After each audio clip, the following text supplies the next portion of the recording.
Clovercrest Media Group presents a CMG podcast. Keys to the City. Keys to the city, baby. When you see us, so you know. Crossed up by Kobe, little floater to Shaq, and then Shaq goes like this, and the rest is history. Pay attention. Don't tell me what to do, devil woman. But speaking of those Lakers, hold on. But I didn't make my. I said Denver's gonna win. Yeah, you did. You said that. There's no other show like that. Clovercrest is doing great things right now. Streaming everywhere. Ladies and gentlemen, this is our main event.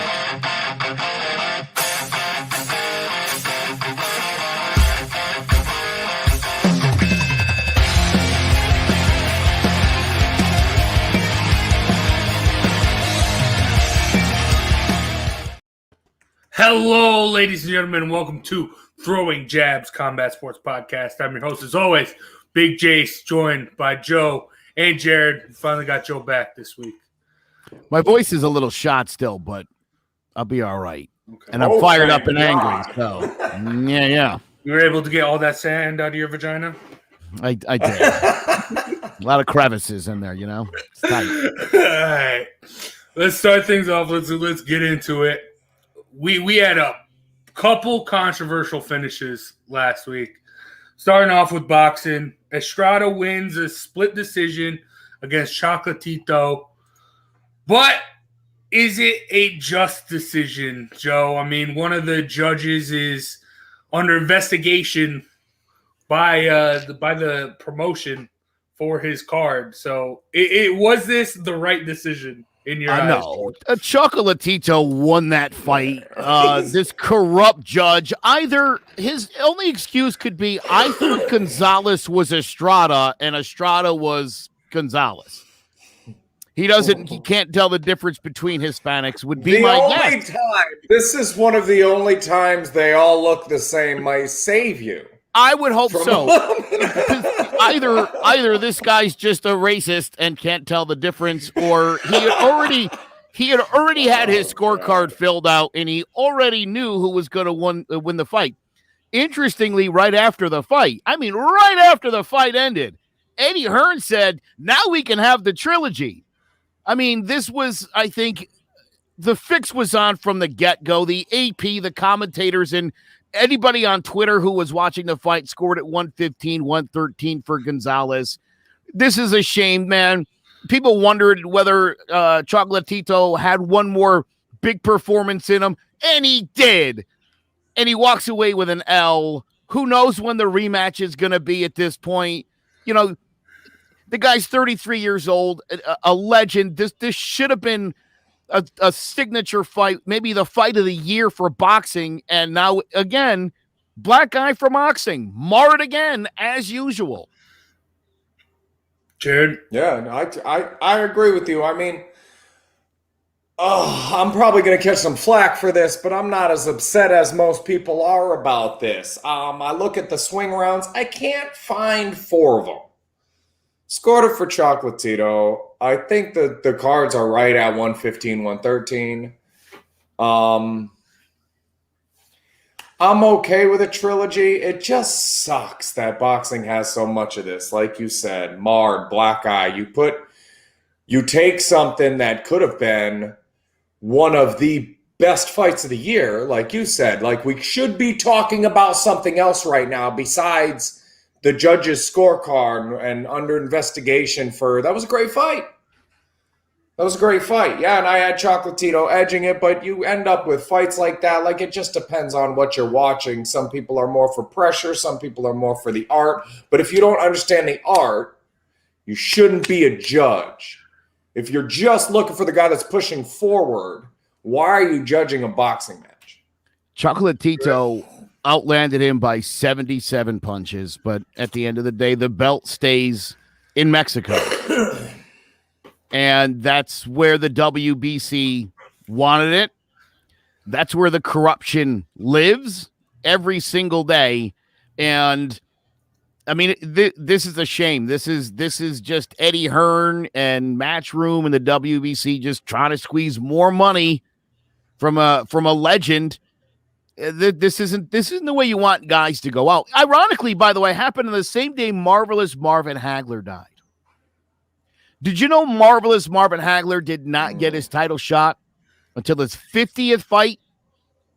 Joe Frazier went to go see him one day, and you know what he told him? You got 3 things going against you, kid. You're black, you're a southpaw, and you're damn good. Boxing's always had these problems. It's only gotten worse, but this is this is the history of boxing now. For like the last 30, 40 years, it's ugly. Marvelous Marvin Hagler eventually just walked away from the sport and went on to become an actor in Italy and screw everybody. This is a disgrace. This is an embarrassment. To me, the problem is, again, the question was, does Gonzalez have one more fight in him? One more great fight, and he delivered. And to walk away cheated like that so people can make some more money on your back, it doesn't feel right. You say Hagler. I've had people argue to me that Hagler didn't lose a fight ever. I'd agree with that. Never lost a fight. Watch his fights.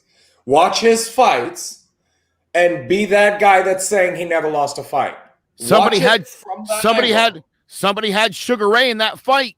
117, 111. That doesn't make any sense. What fight was that guy watching? The other guy had it.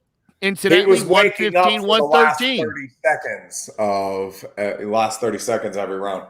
And this guy, did you know that when Hagler turned into a champion, his trainers that brought him in, that kind of when he was struggling, brought him in, he was paying 10% of every fight purse. And after a while, 10% turned into a lot of money because he was a champion. And his trainer said, we're going to put a cap on that number. So you'll pay us a maximum of this amount for every fight instead of that 10%, because that's way too much and it doesn't seem fair anymore. And Hagler said, I'm going to continue to pay you 10%. And if this conversation comes up again, I'm going to fire you both. That's the type of man Marvin Hagler was. And we need guys like that at the top of this game. Not in the ring, but outside of the ring. The guys signing the checks have to start acting like that if we are ever going to reclaim our sport. So the fight, basically the promoter is paying the judges and the referees and the venue. And so again, it's the system needs to be fixed. This kind of stuff can't go on. Maidana Mayweather. I've never said it before, but watch the refereeing of that fight and tell me there's not something funny going on. For some reason, every time these guys touch each other, they get a break. They're getting broke before they're even clinching. During combat, break. They're the most breaks you've ever seen in a fight. Now, you tell me, does that benefit Floyd Mayweather Jr. or Marcos Maidana? That was so, you couldn't have been any more obvious. And we're going to touch on one of the worst robberies ever in the history of boxing later in the Who You Got. Yeah. Because it sticks out when it happens. You made a fight that should have stuck out for a totally different reason stand out because something fishy's going on. And that's unfortunate. Yeah, this just brings me back to a couple years ago with Triple G and Canelo and how people were wild about that one Canelo card that I think was like 117 to 11 too. Same Is this the same guy? Yeah. It's I guess it seems like if you're going to blow it completely, 117, 111's the score. Just do that. I do have a question, though, because, obviously I was pulling for Estrada, and watching this fight, I could see a draw. I'm not happy with it going to Estrada. I was praying for a draw.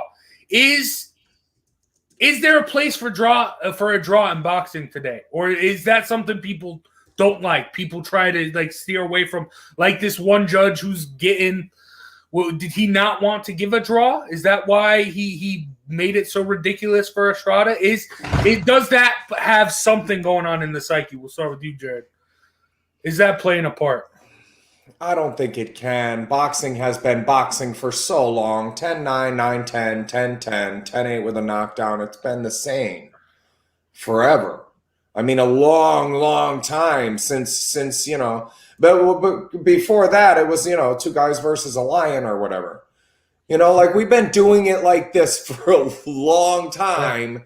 And if you don't know that the guy who won the round gets 10 and the other guy gets 9, the only time, if I were a judge, I have to be perfectly honest, the only time I saw a fight last night that perfectly described this, I saw one round where I thought the guy really eked it out, but it was a boring-ass round.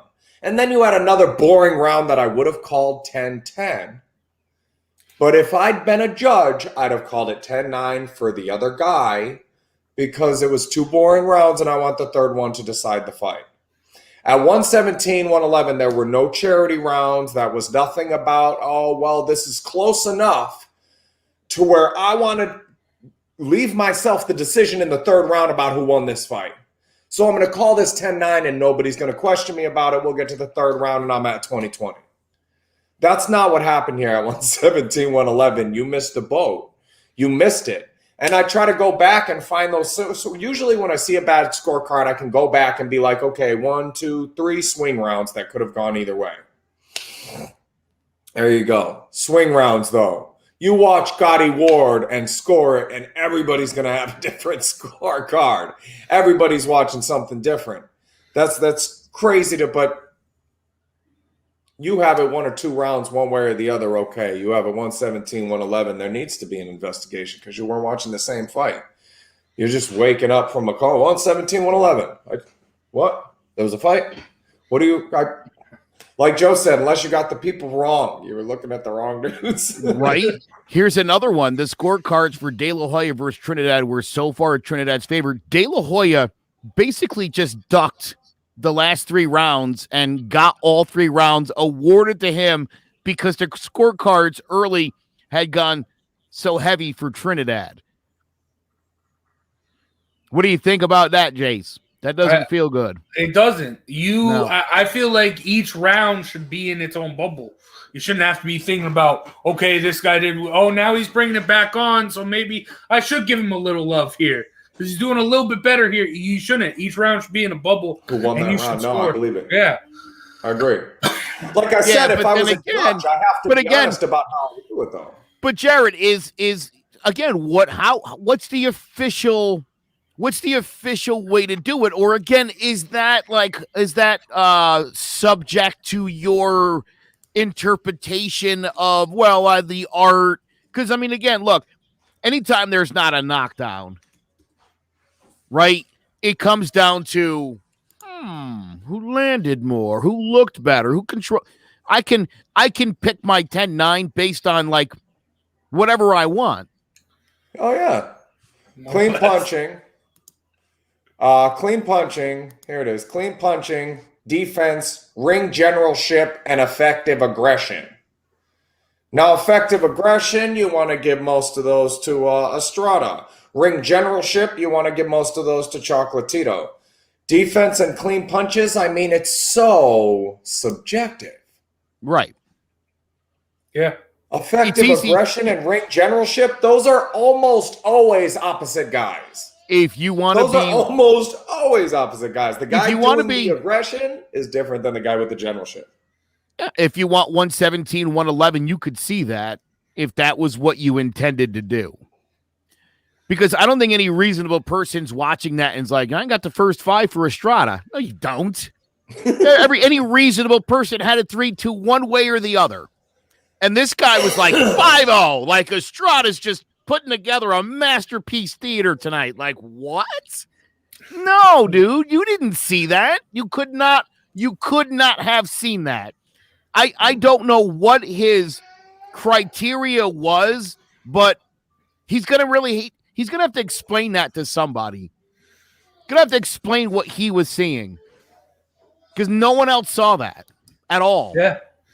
I mean, they're not just in boxing, that like just judging in general is a problem. First off, like, who are these people judging? Well, why couldn't we get guys like Marvin Hagler to be a judge, or like former fighters to be a judge, because they know what they're seeing, former trainers. We got these guys in that most of the time don't know what they're doing, but where's this explanation for this card? We haven't seen it. It's just under investigation. Guy hasn't made a statement saying, oh, I saw this, this, and that. Even, I mean, a lot of people tease Adelaide Bird for the Canelo card, but she was pretty on the forefront. She's like, all right, this is what I saw. She gave her reasoning to some degree. This guy's done nothing. He's just going to let the organization do it. And it's a mess because, I mean, there's a lot of different – people have a lot of different ways to fix judging, but it's always going to be a problem no matter what you do. Unless you do have, like, a huge pool of judges that, like, it's 100 judges a fight or something like that. The commission literally selects the judges and the ref from a pool that is selected by the promoter. Yeah, that's what it is. So I'm telling you who the judges are. I'm going to give you a list of 6, and you're going to pick 3, and they're all my 6. Joe, you're on trial for murder. Who would you like the jurors to be? Sure, I can think of 12 buddies of mine who would be more than happy to, at least 4 of them are like, no, we're not doing guilty. It. No. What do you think? This is a hung jury. That was actually my porn name. It's funny you said that. I remember some of your great works. Jesus. All right. You and that guy, Legal Briefs. That was very impressive. I actually thought Clit Yeastwood. Oh, Jesus. All right. Okay. we need to move on after that. Get back on track. Yeah. All right. From one controversial ending to another, the UFC, Leon Edwards, eye pokes, Belal Muhammad ended in a no contest. You know what's crazy? I mean, I didn't want to pull up the picture of the eye poke because, I don't know, I don't want to get us flagged or anything. But when I was watching when you see the photo, the big thing everyone always says is you got to keep your fingers down when you're going. Leon Edwards' fingers were down. I guess that's why it's a no contest, because it wasn't necessarily anything necessarily bad. It just was an infraction. What did you think of this whole thing going down, Joe? Listen, the UFC has had a really bad run with fighters missing weight, passing out at weigh-ins, getting disqualified, still coming off the bitterness of the Jan Sterling fight, and then this nonsense happened. It just, here's the thing. All these big, tough guys, everybody's always talking about being the best boxer in the game, and yet most of them are, instead of jabbing, it's a lot of the pawn, which you all know I hate, and they don't, throw a jab. Do something. I've seen more eye pokes of late than I ever have before, and I've also noticed, I've heard the refs constantly telling guys, make a fist. That way you stop poking people in the friggin' eye. This is so stupid. Did you see GSP fight Josh Koscheck? Yes. Did you see Winky Wright fight Felix Trinidad? Yes. In the UFC and boxing, these are fights that anybody who's trying to learn the game need to watch so that they understand the significance of a jab. Too often, I see guys standing close enough to each other to hit each other with a jab and winding up with another punch and missing by when. I mean, it's just when I teach people, it's the punch I want you to have. It's the best offense. It's the best defense. And you're right, man. There's too much of this. I'm going to wait and get this huge thing off when, watch those fights. Winky Wright, Felix Trinidad, GSP, Josh Koscheck. They didn't need another move. My arm's this much longer than yours, and you're going to stay in that pocket where I can reach you and you can't reach me. And I'm going to hit you with the jab over and over and over, and you're never going to breach that space where you can touch me with anything. at all. Edwards owes him a rematch. Yes. I know it wasn't intentional. Edwards thinks he deserves a shot at the title because he had a good round one and he didn't poke Muhammad in the eye in that round. Like, that's not how it works. And if I'm not mistaken, I think Muhammad was coming in on like 30 days, having just fought about a month ago. A month to the day. Yep. And Edwards hasn't fought in a while. I mean, come on, bro. They should rematch in 2 weeks. Let's run it back in 2 or 3 weeks. Let's do it again. Oh, let the eye heal, let the knee heal. You do this in 2 months, Muhammad might beat him. 2 months. You know what I mean. Yeah, again, I mean, I still think Edwards would win. I still think Edwards wins the fight, but, I mean, have a real fight now. Have it where you don't poke him in the eye and we see who really won. Because, to me, he didn't earn a shot at the title with this nonsense. No. This, like... Looking back at it, these two fighting in a main event, it couldn't have ended any other way, right? Like, Leon Edwards and Belal Muhammad. Like, no one was really salivating for this fight. No one really wanted it. And then it ends like this. And just looking back, you're like, yeah, that seems about right, doesn't it? One guy's disappointed. The other guy's crying. It's not the end of the fight they usually see. So look, in the grand scheme of things, right? Edwards is ranked 3rd, Muhammad's 13, right? So Edwards is like last minute guy. I don't know him anything. I understand that line of thinking, but be a man. I don't think Dana wants him to fight for the title. I don't think he wants Leon Edwards to even sniff a championship. I don't. Yes, it would be that's all fine and well. Again, I think if you're Muhammad, dude, this was a big opportunity for you, and you got robbed of it. And styles make fights. He can beat this guy. I'm telling you, he can beat this guy. Muhammad can beat Edwards. No doubt about it. No doubt he could beat him. I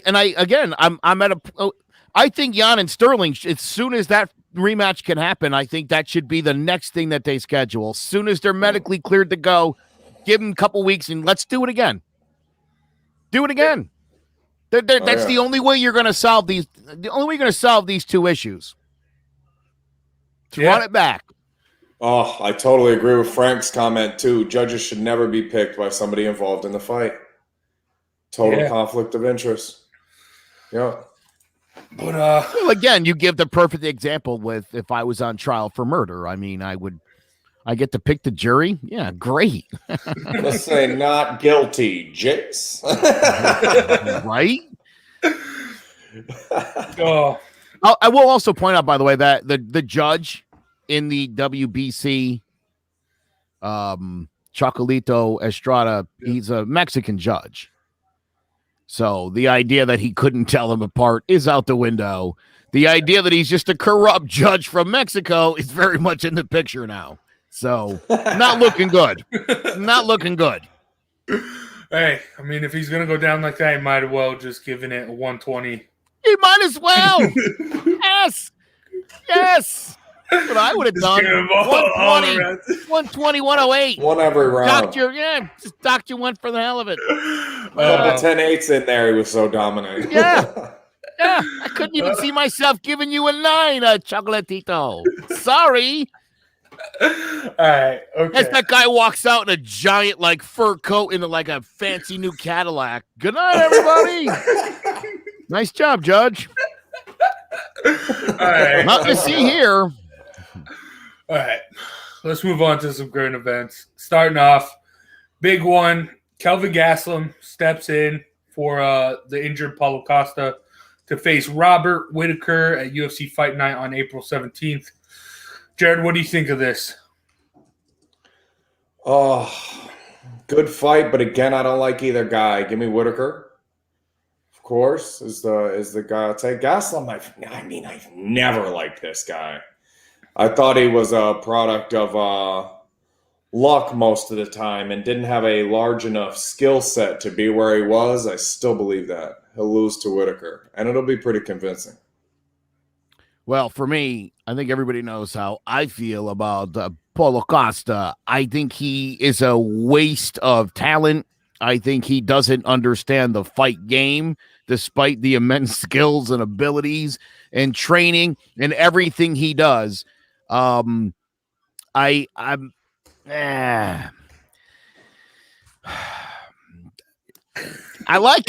Kelvin Gastelum a lot. My brother just texted. He goes, "I know you like Gastelum because he looks like you." That's not my motivation. Yes. Yeah. Again, I think in the grand scheme of things, I think when you look at Gastelum, and the way he fought Adesanya better than the way Costa did, I just think he's a better overall fighter. I think he's going to give Whittaker a better fight, but I still think at the end of the day, I think one of the hardest things to do in sports is beating Robert Whittaker. That guy's got like the heart of a lion, and I don't know. I won't pick against him until he's really old and starts dropping fights. I get that. I'm very excited for this fight. I remember when we were supposed to get it, and then Whittaker, I think, was that when he had the hernia, I think. And then we ended up getting Adesanya Silva, which then led to the interim match between Gastelum and Adesanya. But, I really like the way Gastelum matches up with Whittaker. I think it's going to be a really, really good fight. But just part of me I don't know. I just feel like Gastelum, like his heart isn't fully in it anymore. I feel like he's just half in, half out. He's just in, like he's stuck, and I don't think he needs to win this fight to get back to competing. But I don't know if he can. He should retire after this fight. I'm all set with watching him. I was all set when he started, though. I do.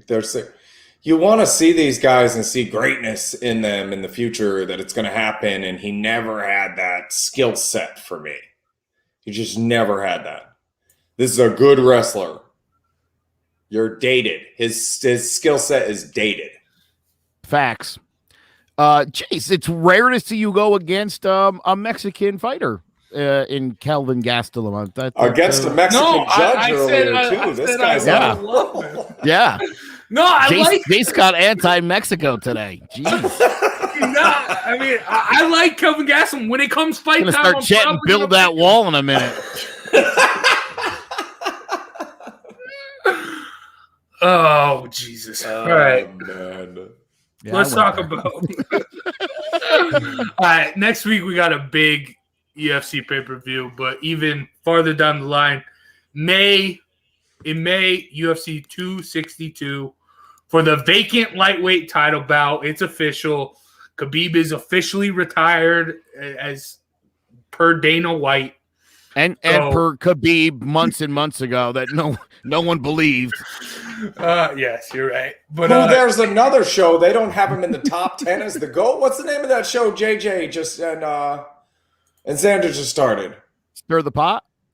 Yeah, dude. They were on there last night talking about Khabib, not even in the top 10 as a GOAT, didn't fight enough guys. He's like, he should have fought this guy, this guy, this guy, this guy, and this guy. I'm like, he beat 4 out of 6 of the guys you just named. Like, why would he needs to fight them all again for you to believe that he can beat that? Well, 3 rounds is different than 5. It was weird, dude. Not in the JJ top 10. can stick to the Yankees then, because those are baseball guys.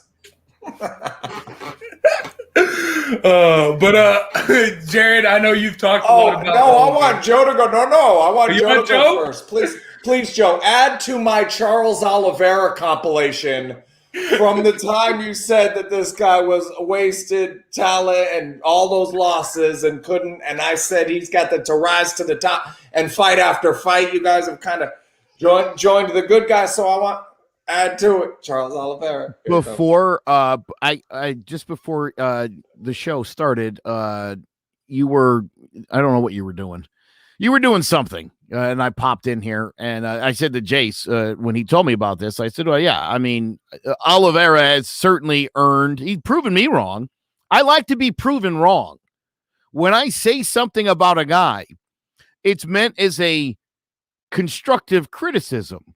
I still think Oliveira has a questionable heart, and that will still be a concern for me until he becomes the champion and goes on a nice run of defending it. He did beat a worn-out Ferguson. Not quite the same thing, but a very impressive fight. He's been taking care of business. I think he does deserve to fight for the title at UFC 262. Michael Chandler, on the other hand, I'm not quite on board with Michael Chandler being the guy here who gets to fight for the title. I love Dan Hooker, but Dan Hooker was already kind of on the fence. I mean, he quit after the fight, at least for the moment. We're not really sure where it stands right now with him. Dustin Poirier mentioned he didn't feel like Chandler would be his next opponent, but he also felt like Chandler wasn't there long enough to fight for a title. And so again, this was a conversation we had just before you joined us. I said to him, this is like when Goldberg went to the WWE and Stone Cold was the champ. They already got a big white bald guy with a goatee and a bad attitude as the champion. Like, you don't just come in and you get to fight. They had to dance around for a while before they could even put them in the same arena, in the same ring.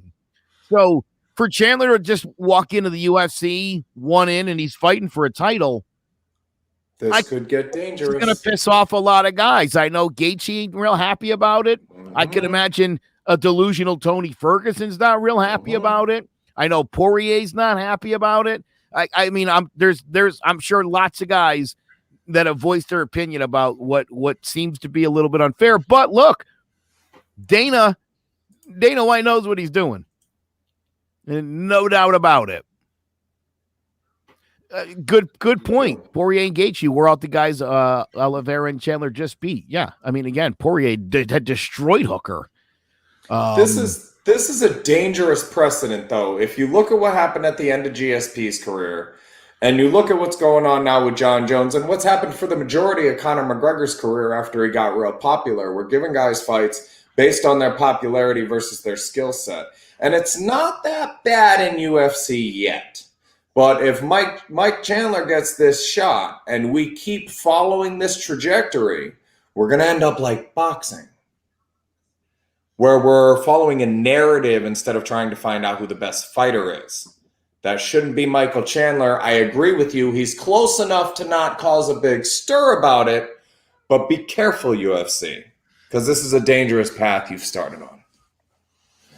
Yeah, I get where you're coming from, Jared, but also the UFC will, while both these guys, I don't necessarily think, I do think Oliveira deserves a title shot more than Chandler, but it will rectify itself. Whoever wins this fight will have to take on a Poirier eventually, have to take on a Gaethje eventually, and we'll figure that out. We can't necessarily say the same thing about boxing when it comes to that stuff. But well, that's why I say this is what it looked like in the beginning, though. You start pacifying that other side. Michael Chandler versus Venom Page, and just because that's kind of what people want to see, and that's not a title fight. That's dangerous. You know, the BMF title, I liked the idea. It was fun, dangerous path. Don't go too far down it. Make another belt for the baddest dude, one for the toughest dude, one for the most gangsta. How many belts do we need? No, I get it. Just one. How many worlds are there? All right, well, if you're champion of the world, and there's one world, then there should be one champion. Roberto Duran. Oh, but WWE has the Universal Championship, so how does that work? Well, and we've got the silver and gold and super silver and intramural and intercontinental and unless you're going to make those weight classes, I don't want to hear it. There's one champion. You know, it's funny I would assume, and I don't mean to insult fight fans at all, But I would bet the majority of fight fans are of that feeling of like kids today, like pussies participation awards. You're watching a sport that has like hundreds of championships across the board. You know what I mean? There are as many people who have held some kind of championship belt in boxing as there are kids who play soccer. It's a trinket for the best guy that night. Yes. Golden gloves, and I mean, there's so many ways you could be a championship boxer. The Ring magazine has its own champion. There you go. Yes. And is probably as legitimate as most of those other lists. That's the problem. You can't get. There was a time I did a flurry and brought up lists where it was like, here's IBF's top 10, here's the top 10 box rec pound for pound, and here's the top 10 money earners. And only one guy's name was on all three lists. Those should be the same 10 guys. They should be the best fighters, the pound for pound best fighters, the champions, and the guys that are getting paid. Yep. Why are those all different people? And this is where that starts. When you realize you can make a couple extra bucks by instead of putting the two best fighters in the ring. Why was that a problem for Marvin Hagler? You remember what he said Marvin Hagler's problem was? You just did a quote earlier, Joe. Why is that stuff a problem? Why is being black and very, very good and left-handed a problem and not a solution for a fighter? Because they don't want to see you. Because they're going to let people fight that they want to see as opposed to the best fighters. We have to change that. We have to change it in boxing, and we have to be careful in the UFC that we don't follow that same path. Yep, you're right. And I think we are starting to change it in boxing, starting off with Joshua and Fury. Going to be a two-fight. They've come to a two-fight agreement. I don't necessarily know what that means, but it's a two-fight agreement, and I'm going to take it with that and assume that they're going to fight twice. So, Jared, what do you think of this? What do you think of these two fights? I don't like that at all. I like the fight. I love that they're going to fight each other. It's the two heavyweights I want to see fight, but a second fight? You got you got to put a death clause in there. No disrespect. I mean, how do you know? How do you know? And then I said it last week with Sterling after the Peter Yan fight. You were dominated. You got beat up, and now you're the champion and have to fight that guy again. Oh, no. What if Tyson Fury walks through Anthony Joshua? And it could happen. I think Joshua's a better boxer, but this is a bigger, mauling type, good jab. What if he just is longer, bigger, stronger, and mauls Joshua? And you're, Anthony Joshua's son. How do you feel about a two-fight agreement? I don't want that because you don't know what's going to happen in a fight. I fought a kid named Jordan, huge kid, 6'4", 320. And I almost lost my consciousness during that fight. My kid was there and shit. And before I felt real relaxed because he didn't have a lot of experience. It was I was the only one who trained him. Apparently, I did a better job with him than I thought. But you put those another fight clause in, and it's just totally different the second time around. No matter what, you guys will have fought once. I don't necessarily want a rematch before I've seen that. You know what this reminds me of? And no disrespect to anybody who identifies as Republican, Democrat, liberal, or conservative. But that's what it reminds me of. Can we talk about the issue before I tell you what side I stand on? I do not identify as any of those things and can't, because as soon as you say Democrat to a Republican or vice versa, there's all these preconceived notions that most of which don't apply to me. And that's where you are. You're saying, so after that first fight, we'll do a second one. Well, I want to watch the first one. Is it worth a second fight? When I get my fight with Canelo Alvarez, are we going to sign an agreement for a second fight? Or is that absolutely ridiculous that we would fight a second time? The first time's ridiculous. Why would we do it a second time? So when we find out that this was a ridiculous notion, and then we're under contract, it's a problem, man. And I never liked the second fight. A rematch clause for a champion that's won 20 fights in a row. D-Hop wins 20 straight title defenses, and you start putting rematch clauses in there? Fine. 2-fight agreement for these guys? Nope. Joshua just got knocked out a few fights ago by Andy Ruiz, a relative, I don't want to say unknown, a great fighter. A lot greater than he got respect for, but that's not what we thought was going to happen. And you didn't dominate thoroughly in the second fight with a worn-out Ruiz who put himself through the ringer before the fight anyways. And now you're getting Tyson Fury, who's just beating people up. Who beat Deontay Wilder. He changed this man's whole life. He changed him as a human being and made him a different person. And you're going to fight him twice. You better see how the first one goes first, Joshua. Not that Joshua doesn't have a chance in this fight. I'm just not picking him to win. And I don't want a second one if what happens is what I think is going to happen. Just a bigger, stronger guy mauling Anthony Joshua. And then we're going to have to watch it twice. Help him there. An undisputed heavyweight champion has never happened in the 4-belt era. The last person to be the undisputed heavyweight champion of the world was another Brit, Lennox Lewis, Hall of Famer. Last recognized as such in the year 2000. I think this is a great thing that the fight's happening for the sport, the unification. I think for a sport that has, as I've said repeatedly the last few weeks, suffered black eyes as often as its fighters do, this is a good thing. I do agree with you, Jared, the idea of a 2-fight agreement.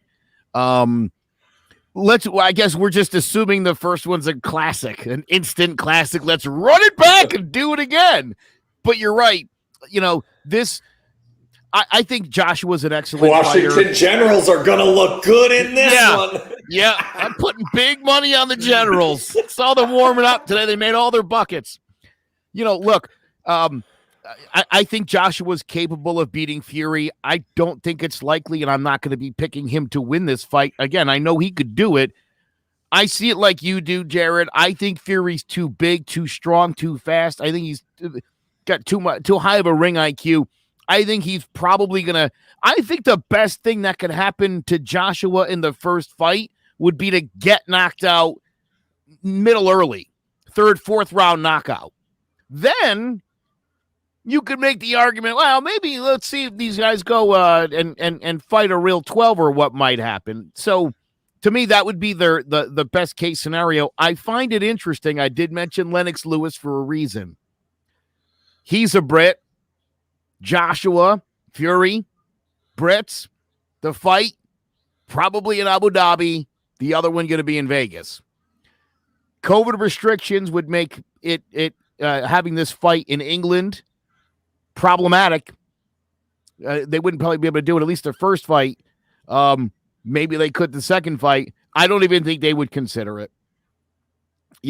Again, this is Eddie Hearn trying to get his monies. This man cannot have enough money. Can't find enough money. And I mean, tell me this fight should not be happening in London. Wembley Arena.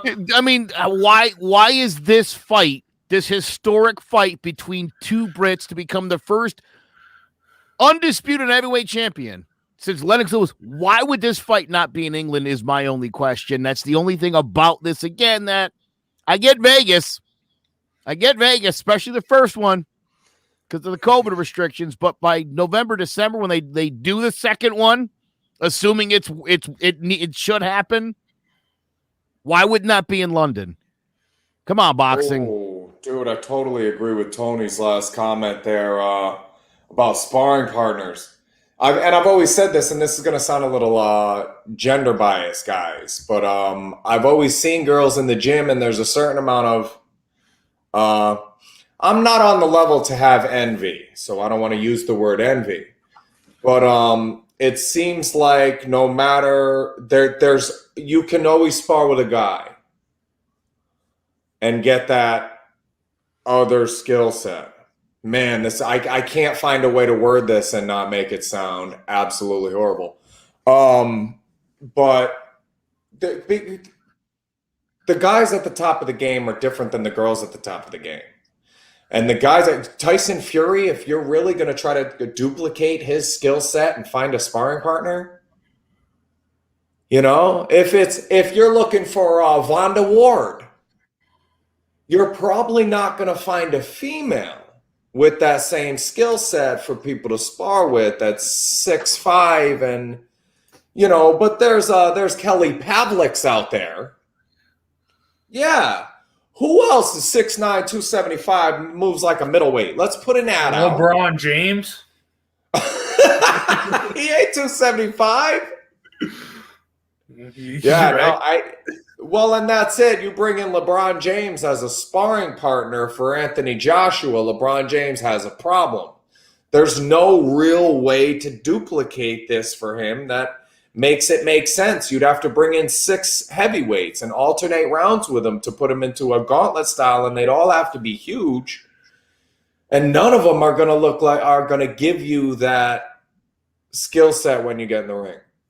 I always thought that females at the top of the game had a little bit of an advantage because they could still, in most gyms, find that. I never had trouble. I had Chad Dawson there. I had Jose Rivera, Lawrence Claybay. There were guys there that would, Matt Remillard, who I outweighed by 20 pounds, would thoroughly smack me around whenever I needed it. So it wasn't like, how am I going to be able to replicate because I wasn't at the top of the game? But when you get that high in the game, you need to be able to practice. There's no practicing for this. What's Khabib's bear doing with his time? Because if I'm in the Joshua camp, I'm bringing in Khabib's bear.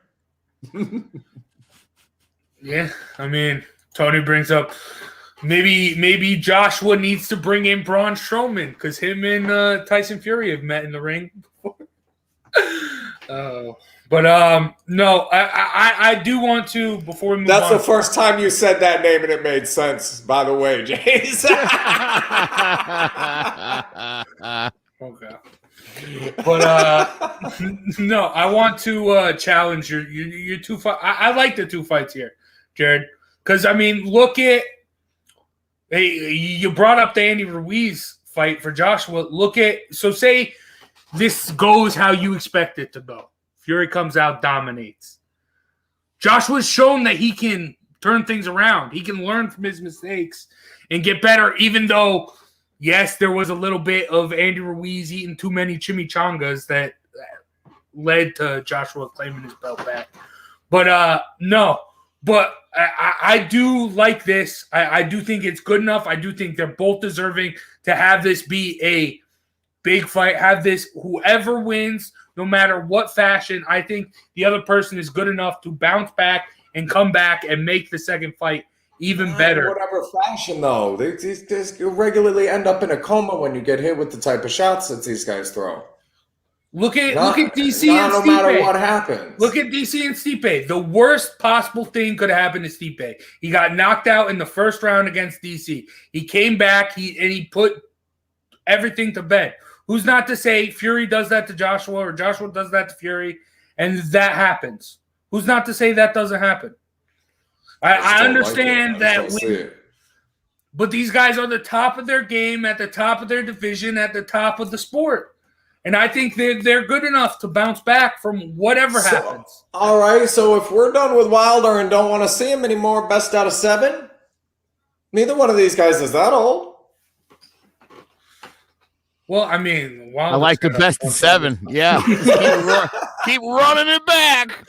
Let's do it in one night, too. Hell, till someone establishes himself as you know what, Nate? Not for nothing, man. LaMotta and wake him up and run it back. I mean, they fought 3 times in a month at one point, just because there was nobody. Who else are they going to fight? There was nobody worthy at that point, and they would just fight each other. Became best friends. Yeah, I mean, oh yeah. Listen, if Fury and Joshua in June is whether it's a great fight or not. If come December, that's still the marquee matchup in the heavyweight division, and I suspect that some people think it's gonna be, then this 2-fight agreement makes all the sense in the world. Because really, who else is there? Joshua has to uphold his end of the deal. And again, who's to say he can't pull out a win? Especially if they can get that Mexican judge in there. It's already 117, 111 on one scorecard for Joshua. You just got to convince one more judge you pulled it off. I mean, can Joshua outbox, blow for blow, Fury? Because I don't think he has one of those Wilder right hands in him. I don't think that punch exists in his arsenal, and it didn't work against Fury already. So draw me a blueprint where this guy wins. He's so spectacular that he outboxes a guy and couldn't do it with Andy Ruiz the first time, but somehow makes it work with Fury or hits him harder than Wilder did. I don't see either one of those things. It just doesn't happen. And if the guy's dominated, if he wins, 117, 111, fine. But if the guy just if what I think is going to happen happens, what do we need to do it again for? Again, I mean, I agree. If the fight goes the way I think it's going to go, I think it's going to be clear that I think it's going to be clear that not only is he the best fighter now, that he's definitely got to be considered one of the all-time greats. And I know boxing's already having a hard time with that thought. Well, I don't as much as most people do. And I always like to refer to the Olympics. Go to the Olympics. Look at the high jump, the long jump, the sprints, anything you want. I promise you our numbers have gotten better and better and better and better and better over time. So to believe that, and I'll put Muhammad Ali as the GOAT. But could the best Muhammad Ali beat the best Tyson Fury? No. This is a different breed. This is a different time. Yeah. If you're going to put Walter Payton next to Adrian Peterson and think you've got a good competition, you probably don't. I'll take Walter over AP all day. All day. But if you think there's an argument there, the Jordan LeBron, give me Jordan. But the game has changed. This is different. Watch those guys watch clips from when basketball first started. Those guys play basketball. Joe, we would compete out there. We would be competitive out there. I could bring 5 of my people. We will go run those guys. Pick and roll action. Oh, yeah. Never seen it before. What the hell was that? A slam dunk? Yeah, exactly. Fury would be dominant in any era. Agreed. All right. This is an interesting who you got, Jared. What is the one fight you most remember watching that maybe was the most impactful in your life? Oh, this was tough for me, but the one that stands out, I actually wrote an article about it. Ebo Elder versus Courtney Burton. Elder had come up in weight. Elder had taken the fight on short notice. He was a smaller guy. He's fighting an undefeated guy. Everything was wrong with this fight for him. And I had him losing on my scorecard and the last round. And I mean, I got to find clips of this fight. But the kid's Ebo Elder's father was his trainer. So he's in there every round in his face. What are you doing? Throw a pump the jab. You got to, and I'm like the whole time going, man, that must be tough. That's your son sitting there. And he's like, every time, come on, you got to get an overhand and he's so like this is his son and he's bleeding and he's getting worse and worse and his eyes are swollen shut, right? Look up the visuals of this guy's face, Ebo Elder, after the Courtney Burton fight. His eyes are completely swelled shut. Father screaming in his face between every round. And then the last round comes, and Ebo walks over to his stool, and his dad grabs his head, and he puts him together, and he starts praying. I just want you to carry my son through this last round. Win or lose, just go out there with him. Survive this. It was a totally different guy. I've never seen anything like that. That last round came, and he just held his son. You know, tough fight, but go out there and finish. And he knocked out Courtney Burton. It was one of the most amazing things. That 5 minutes of my life, dude, I will never, ever shake that part of that fight. And at the end, Ebo Elder like collapses in the middle of the ring, and there's pictures of him with his eyes shut and blood coming, your tears and blood from it, and he's just, what a fight. What a great fight. What a great finish. And that father going from you, what are you doing out there? To, I love you. I love you. And you did a great job, son. Go finish. And it felt like to me that made the difference. Beautiful fight. For me, first I'll say this, you know, I started watching boxing when I was really young, early 80s. I remember Jorge Paez was a guy that stood out to me, the Clown Prince of Mexico. He was an acrobat, and would sometimes feign when you hit him like he was about to get knocked out, and then launch forward and throw right upside your head. But the fight that will always stand out to me is Tyson versus Douglas, February 11th, 1990. It was school vacation week. And we went to my cousins. They were rich. They lived in New Jersey, and they had HBO.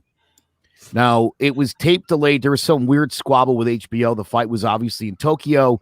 So when we watched the fight, we had already heard that Mike Tyson had lost. Again, understand in 1990, no internet, things were much different. So we did watch it on tape delay, and you're watching this fight, and Tyson drops Douglas in the 8th, and you're like, you're watching, you know he lost, and you're like, oh, yeah. Like, wait a minute.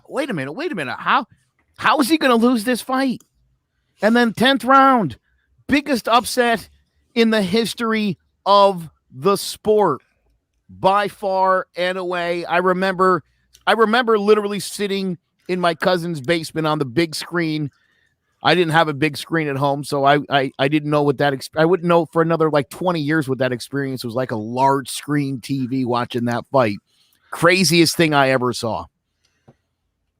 Yeah, that's a good one. That's a good one. All right, for me, this one, I went UFC. I'm the only one that did that. But for me, Jared, you brought it up earlier. It was the BMF title belt. Masvidal versus Diaz. Just watching that ending with that cut over Diaz's eye, just like, first off, it's Nate Diaz. You can't stop a Nate Diaz fight like that. So that first off makes me I hate it. But also, a week ago, you had a week before that, you had Tyson Fury against I don't even remember the guy's name. It was the guy he fought in between the Wilder fights. Otto something. Some no name. Wallen. Otto Wallen. Yes. Otto Body Wallen. He had a vagina. Otto Wallen put a vagina on Tyson Fury's eye. And it was wide open. And Tyson Fury was still doing his best. He still won the fight. But you got this small little cut over Nate Diaz's eye. Small, barely anything. He's had a bunch of cuts like this before, but we're fighting. We're calling the fight off. We're going to give it to Jorge Masvidal. Just going back to that moment just pisses me off so much. Like, I hate that fight so much because it was supposed to be something so awesome. And then it was for the baddest motherfucker belt. And it ends like the way it did. Like, that fight will just always stick out to me. That's interesting. That's interesting that's the fight that sticks in your crawl the most. I love both of those guys. It was a very disappointing ending. I will say, I think you're downplaying the eye injury a little bit to Diaz because it was a little deeper than to go from Fury. It was a little to deeper that? than deep. Also, When they're the I'll point baddest out, motherfuckers, you're going from Fury to that? Masvidal was tagging him bad.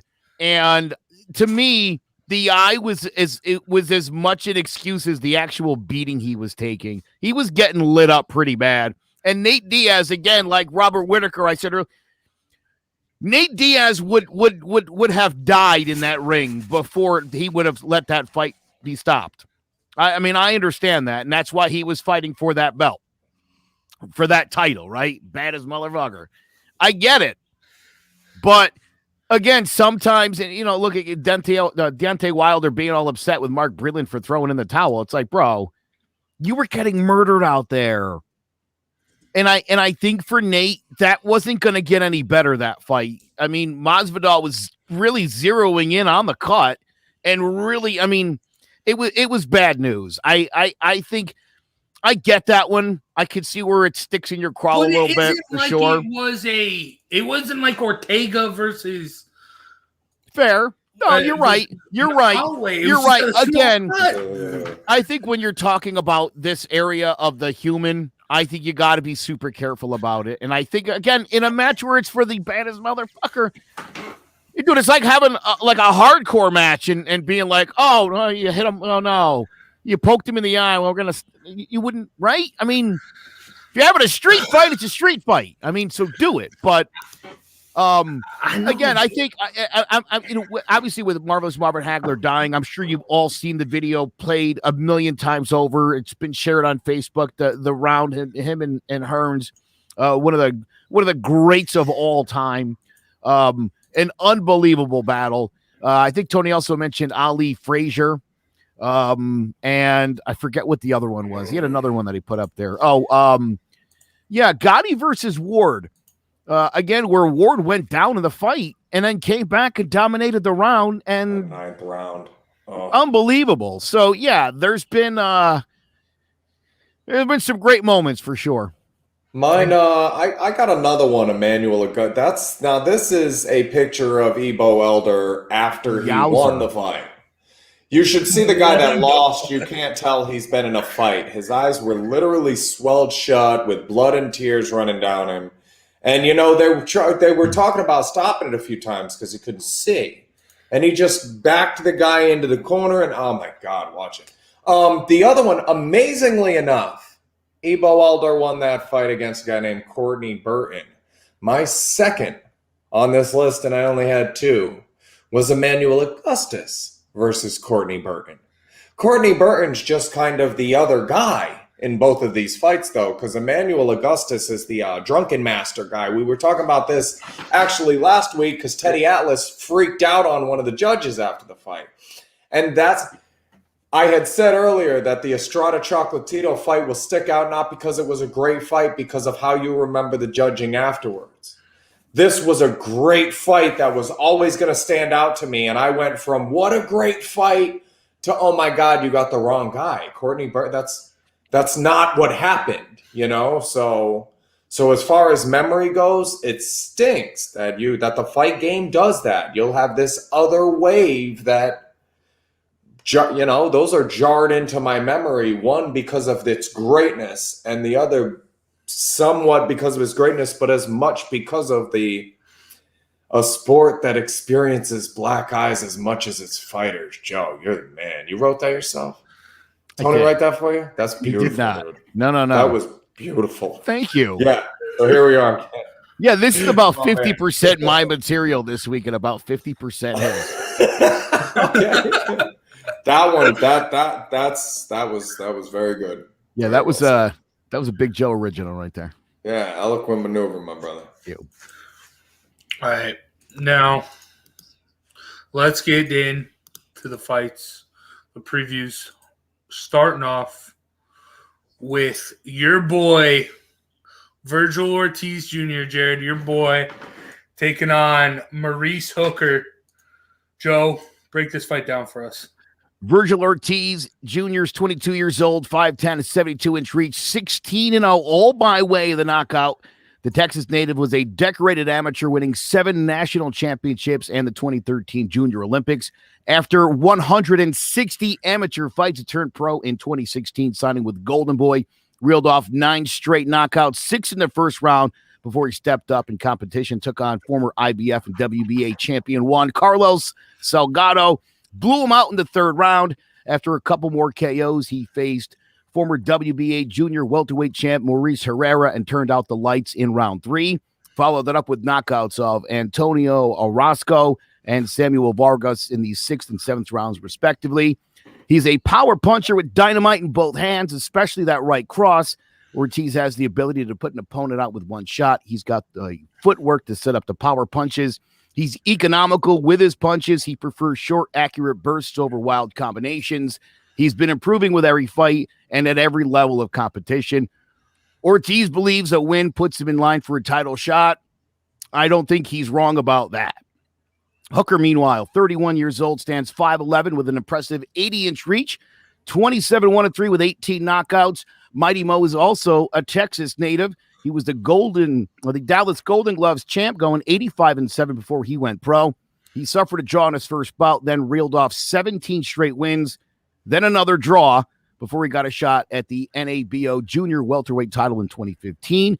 He knocked out Eduardo Galindo in the 6th round, then defended that title 6 more times, including a decision over former IBF champ Cristobal Cruz and Terry Flanagan to win the WBO junior welterweight belt. After 2 defenses, he was TKO'd by former Olympian and WBC champ Jose Ramirez. He bounced back from his first loss, though, with a first-round TKO of Uriel Perez. He's a long-rangey counterpuncher. Hooker fights out of the high guard. He uses his abnormally long arms to keep his opponents at a comfortable range. He does have a solid chin, slick head, and foot movement. He's very effective on the inside as he is picking his opponents from a distance with his long, powerful left hook and his right cross. Jared, going to be a good fight. The way I see it, though, your boy Ortiz KO in the 6th. What do you got? I like it. All of it. This is going to be fun because Maurice Hooker is an 80-inch reach and knows how to use that jab we were talking about earlier. This is one of the better jabs in the division, if not the best jab in the division, with Mo Hooker. He was able to win rounds great fight with Jose Ramirez, but he was winning rounds with that jab, with that range. So it'll be interesting to see how Vergil Ortiz overcomes that range. Whether he does or doesn't, I don't think is up for debate.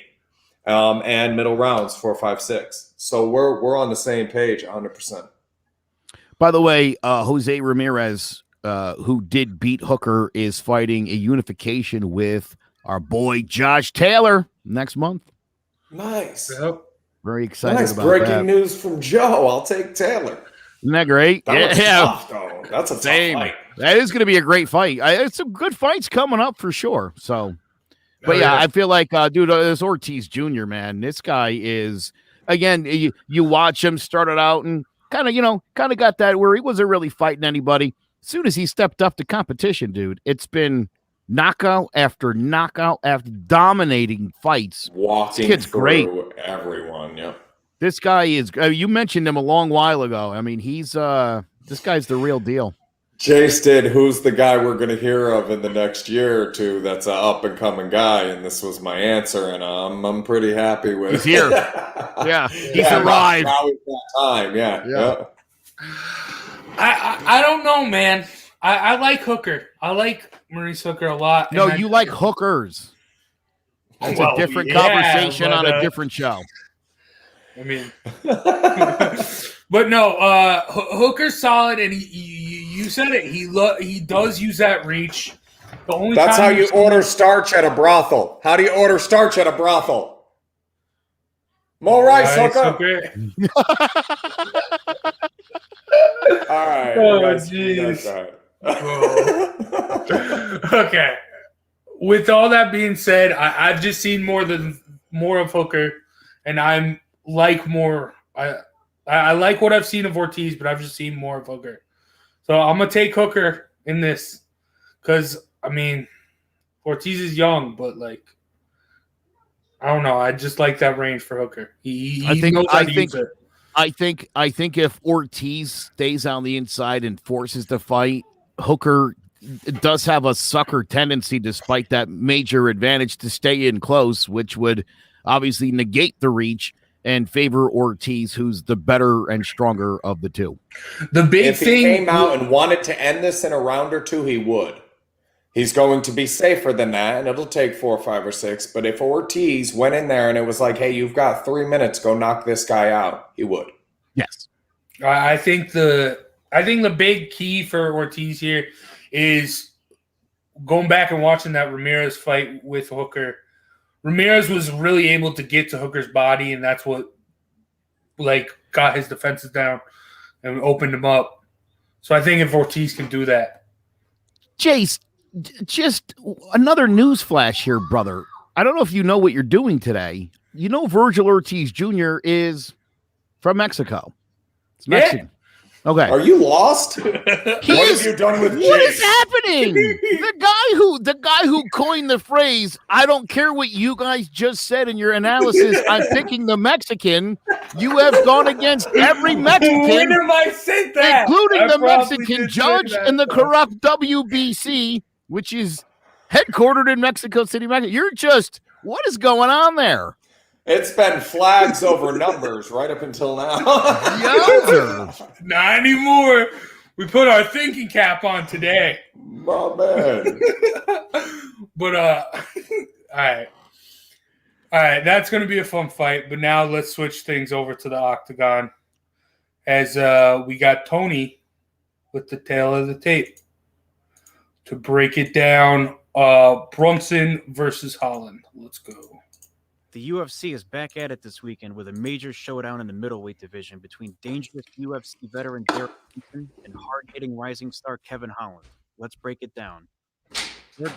37 years old, he's 6'1" with a 77-inch reach. From Wilmington, North Carolina, Brunson is 21-7 with 12 knockouts and 3 submissions, while also losing 5 fights by knockout.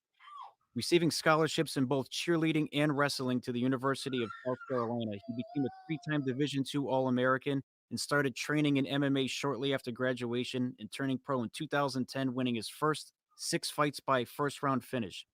He made a Strikeforce debut in 2011, winning his first 3, then dropping 2 in a row, including a 41-second knockout loss to Jacare Souza. He debuted in the UFC with a decision over Chris Lieben, but then lost by TKO to Yoel Romero in an all-action Fight of the Night winner. After going on a 5-fight win streak, which included a knockout of Uriah Hall, he made a significant step up in competition and started to become a main event fighter with mixed results, including a unanimous decision loss to Anderson Silva, KO losses to Robert Whittaker, Jacare Souza, and Israel Adesanya, as well as knockout wins over Lyoto Machida and Dan Kelly. Since 2019, he's been on a 3-fight winning streak with solid wins over prospects Ian Heinisch and Edmund Shabazian. A crafty veteran with powerful striking and exceptional wrestling ability, boasting 100% takedown defense and averaging 3 takedowns per every 15 minutes, Brunson will look to take down Holland early and often and keep it on the ground as his strike defense is only 54%. If he can grind out another win over a top prospect, the number 7 Brunson could find himself in a good position to challenge for the title. Kevin Holland, 28 years old, 6'3" with an 81-inch reach. He's 21-5 with 11 knockouts and 6 submissions. He grew up between California and Ontario, and he was inspired to pursue a career in MMA after watching George St. Pierre beat Thiago Alves at UFC 100. After compiling an amateur record of 5-0, he turned pro in 2015, going 12-3, while fighting for the LFC, LFA, King of the Cage, and Bellator before finally making his UFC debut in 2018, losing a decision to Thiago Santos at UFC 227. He bounced back with a rear naked choke over John Phillips and a hard-fought win over Gerald Mearshart before losing via rear naked choke to Brendan Allen. He was supposed to face Jack Hermanson as a last-minute replacement for Darren Till, but was sidelined when he contracted COVID-19 and was replaced himself by Marvin Vittori in what turned out to be a star-making performance. Nevertheless, Holland himself had a banner year, with a record-tying 5 wins, including a submission slam of Charlie Ontiveros, a decision win over Darren Stewart, and a highlight reel knockout of Anthony Hernandez, Joaquin Buckley, and Jacare Souza, which impressively came from the ground. The 2020 Breakout Fighter of the Year, the Trailblazer is a black belt in Brazilian Jiu-Jitsu with a dynamic kickboxing game, power in both hands, a solid chin, and the ability to put his opponent out with one shot. He's 8-2 in the UFC, and his only losses have come at light heavyweight. Will this be another explosive win for Holland as he continues his scintillating rise up the rankings? Or will Brunson continue his streak of stopping hot prospects dead in their tracks and prove that he's still among the elite of the middleweight division? Tune in tonight and let's find out.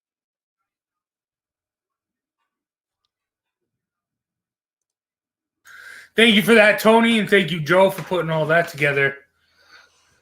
Joe, but who? Hey, just out of curiosity, is Holland the only one with a cheerleading scholarship?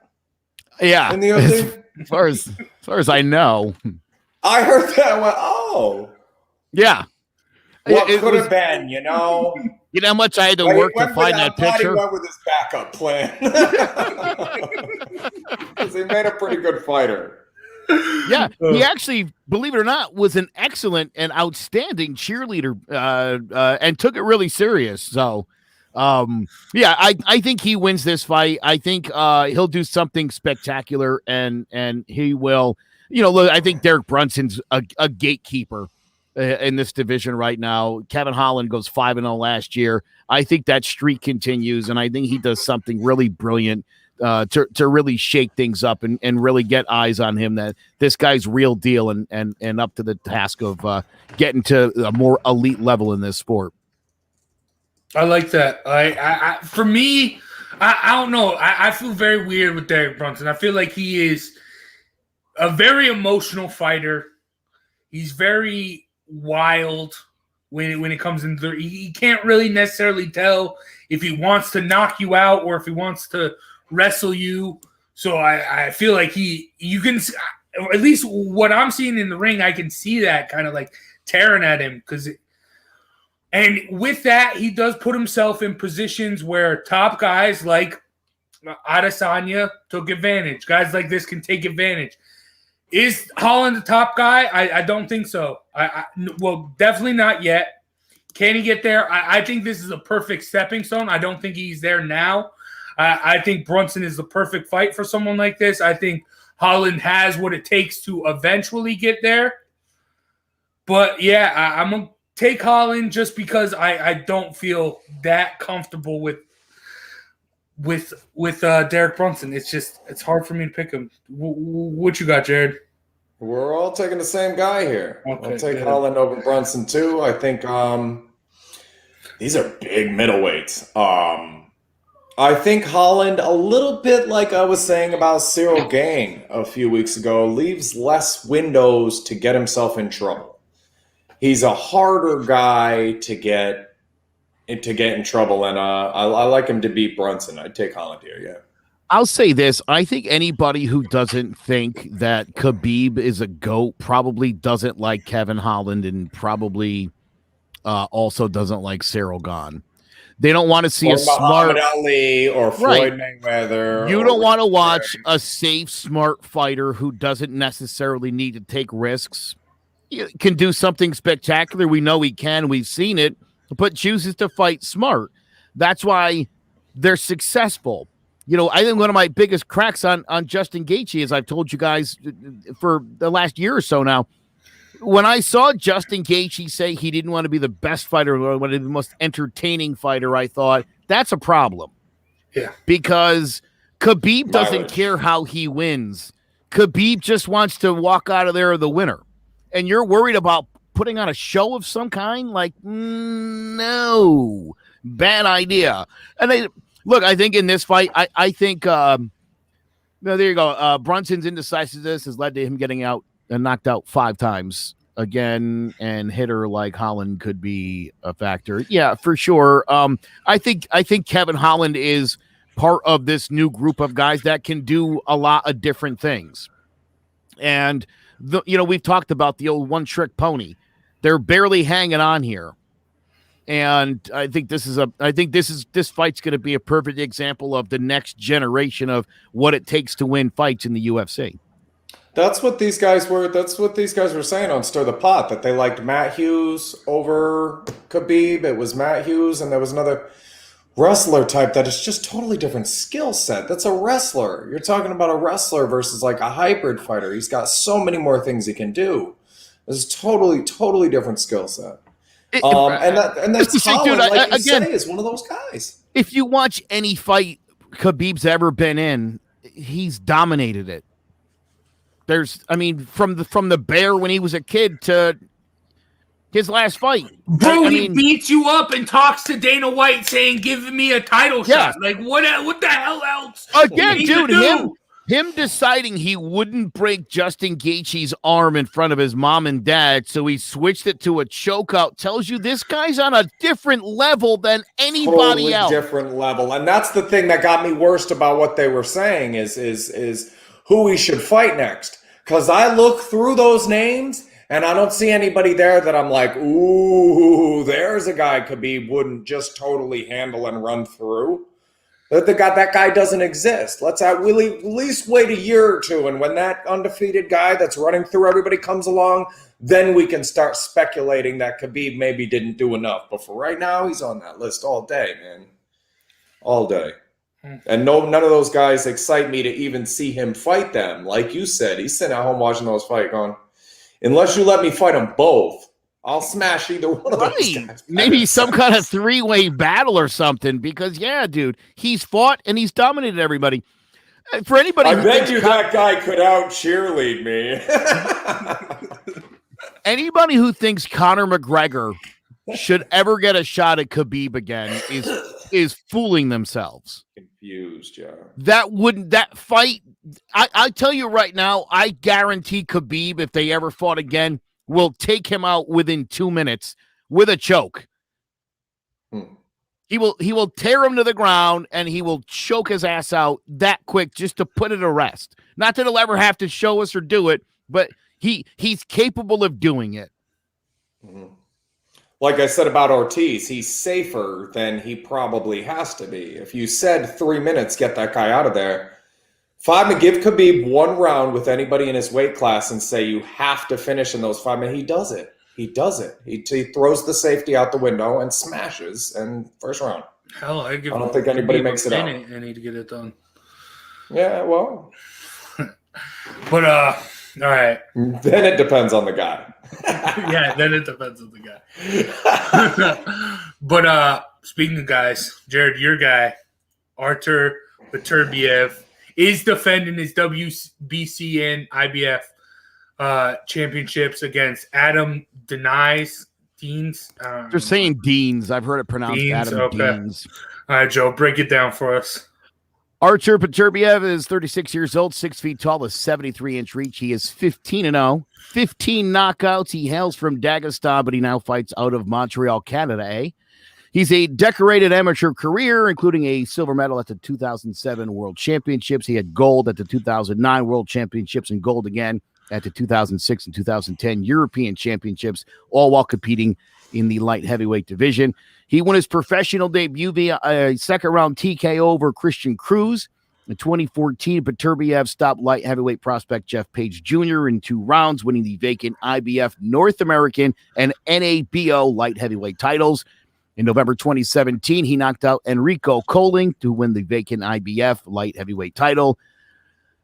Beterbiev has now defended his title 3 more times since then, including a 10th round knockout and a great fight, by the way, against Alexander Gvozdyk. That was his last fight, which was in October of 2019. He did have a bout with COVID.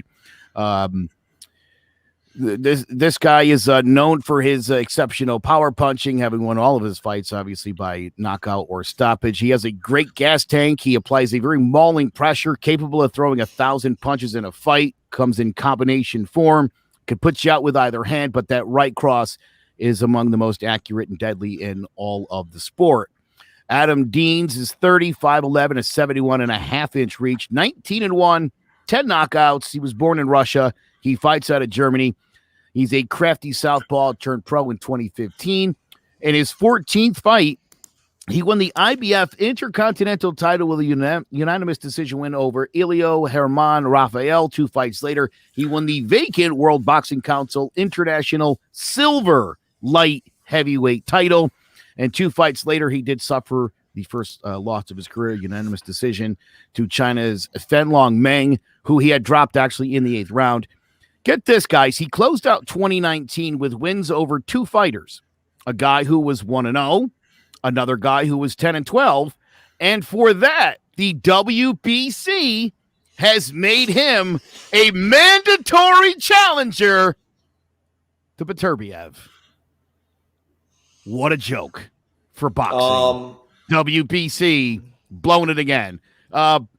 This I'd say he blows him out 5th round knockout if it even goes that long. Agreed. Just came up with this. What do you call a penis with a flower in it? Vosdick. So that's good. Beterbiev is got him.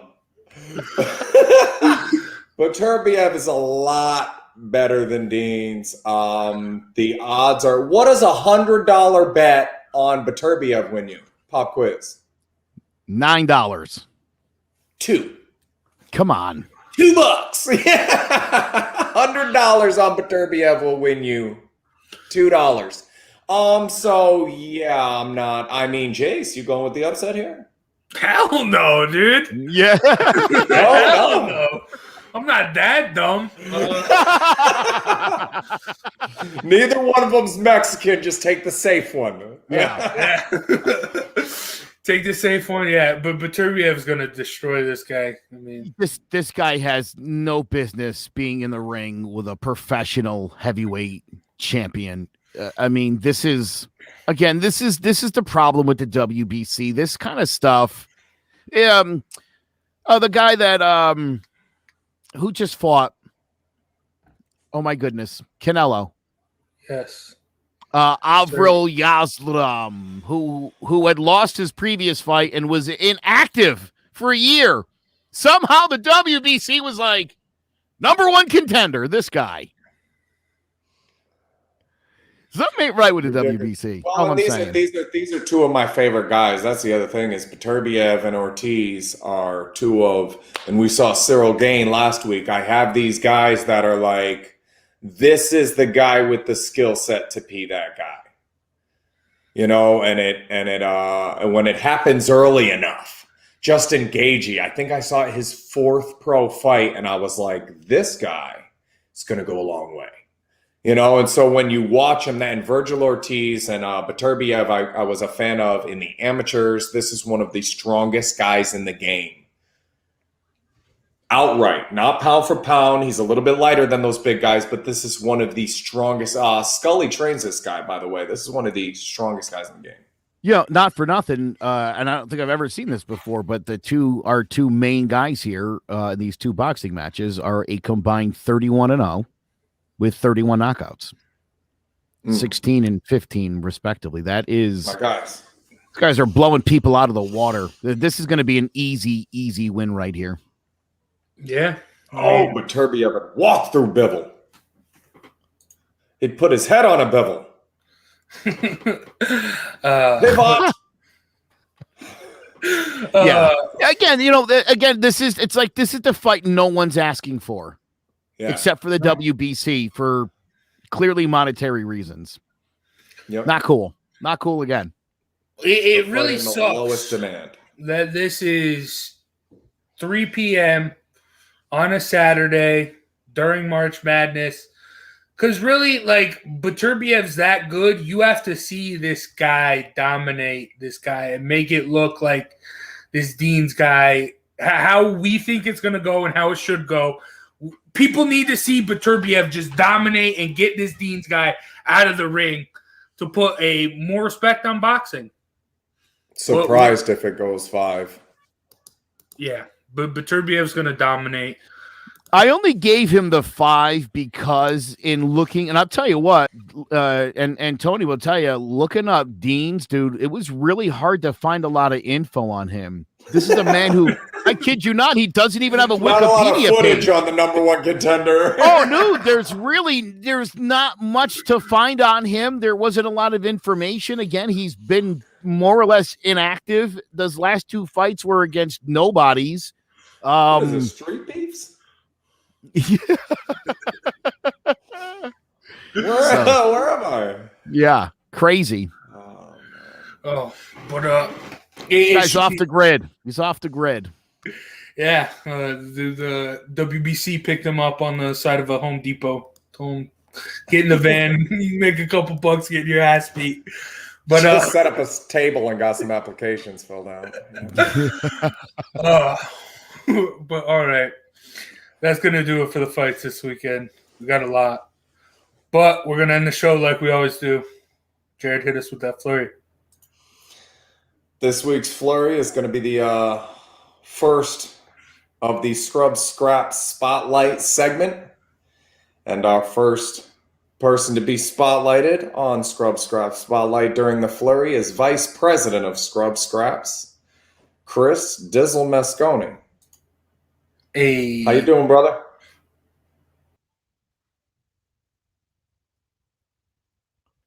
You got to mute. There we go. What's going on, hey, y'all? how? Doing good, brother. How you been? Good, good. Just been sitting back enjoying the show. You guys are definitely on one. Oh, man. Thank you. Yeah, everybody wrote up a couple questions for you to try to figure out a little bit more about our organization, Scrub Scrap. So I guess I'll start. Describe one of the moments that you realized Scrub Scraps wasn't just a fight club. That for me, I guess kind of came with my growth as a man and as an adult. I mean, this is something that when we first started it, I mean, I was young, of course. I've always been one of the younger guys in the crew. But going from that 18 to 24 range and then being involved from 24 to 30, I think is when I started making that leap. And for me, it was when I stopped fighting and began the organizational side of things and reffing the events and getting connected with the people on the level of, wanting to help them and so on. So for me, it kind of grew as I grew. Mm. So as a founding member, let me ask you this. I've had this conversation with both of you, but we'll do it on air. For you, who is the ideal candidate, somebody who you think should and could benefit from coming into Scrub Scraps? First and foremost, probably somebody who's never been punched in the face.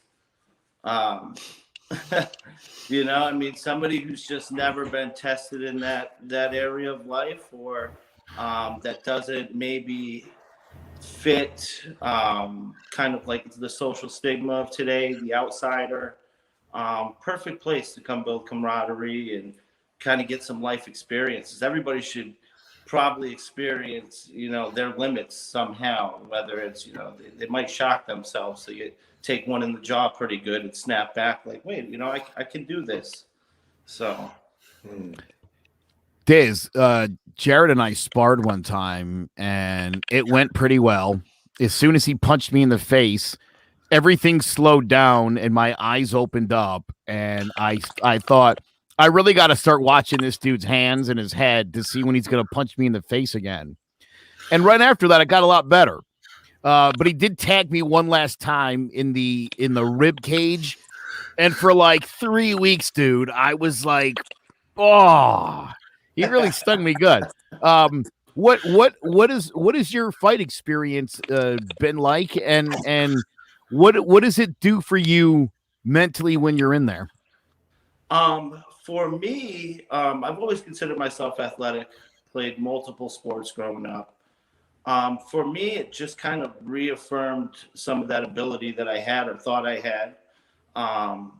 Mentally, it's just a camaraderie. I've always kind of jumped around through different crowds of people. And I think for me, being in those groups like that and diversity and all that stuff going on, it's just an awesome thing. So you said you were athletic and you played sports growing up. How is Scrub Scraps different from those organized sports growing up? First and foremost, it's not about your athletic ability. It's actually something on the back burner of the whole ordeal. Is you're not going to show up. You don't need to try out. There's no level you need to be at. None of those normal casts of what goes on. It's like people walking into an amateur boxing gym because they want to figure it out. Wrong place to figure out what's going on. So for me, that's it right there. Damn, that was a great answer, brother. Right, because the whole point is basically that, I mean, you're fighting people at a similar skill level. If you've never done it, you're fighting someone who's never done it as well, and you're going to be evenly matched up. And again, the idea is not to go in there. You're not. This isn't Mike Tyson's Punch Out, right? Yeah, No uppercuts, right? We're just in there. We're not going to throw you out there like some, blood sport. We don't want to see anybody get hurt. We don't want to see anybody laying on the floor drooling on themselves. Like, that's not the point of any of it. And that's also been something for us to focus on going forward as we try to give this to the world, that it's not about who can crush who and get you an amateur fight somewhere. If we come across talent, by all means, whatever we can do to promote you to the next level, get you going, anything, sure. But it's not about, I don't want, Chuck Norris style guy in there that's like, oh, you put this guy in there and he's just going to eat his lunch every time. Like, it's not about any of that. So this question came from Erica. I asked her which I should ask you, and it came specifically from my wife. We were friends before Scrub Scraps, and we'll be friends if it doesn't work out. But what effect do you think Scrub Scraps has had on our personal relationship? It's given us another avenue to bond on something productive. Coming from where we've come from, we've had a lot of unhealthy bonding situations growing up and stuff we may have been involved in or not, but this is something that's positive. It's good for others as much as it's good for us. It's a solid foundation on life, and we can also, you're my brother, so, and I know you love me, and we're not afraid to tell each other. I've watched many segments, on here in the Flurry, and you've always shouted me out and shown me love. I think for us together, it's something productive, positive, that we can give back to the communities. I'm down here in Florida, you're in Connecticut. Obviously Connecticut's the first target that we really want to get things going in. And for us, it's just something healthy and positive, Before the whole waterworks starts, obviously you guys just lost one of your guys, someone who meant a lot to both of you, who was involved with this from the get-go. I know in speaking with Jared, Chris, that, I know he's been a little beside himself about it. We talked about some ways where we could honor him going forward. I think he's had similar conversations with you about it. When you find people in this sort of a situation where maybe they've tried rehab, they've tried therapists, and how does Scrub Scraps, in the situation of a person like with an addiction problem, what is the benefit to a place like Scrub Scraps? If you can kind of give a little detail as to what the mindset is at what we're doing here. There's no program. There's no outline to a program. There's no 30-day detox. There's no 60-day do this. There's no levels. You come in, you're yourself. We're not going to judge you. We're not going to put any stigmas on what you're doing. Every time you fall down, we're going to be there to pick you up. And that's it. We're not going to ever close the door on you. I believe that's for other areas and other people's within family. I don't believe in enabling anybody, but I don't. And one thing I've learned from our friend Diddy, and all this stuff going on, is that you never want to close the door completely, doing what we're doing, because we want to always be inclusive to everybody.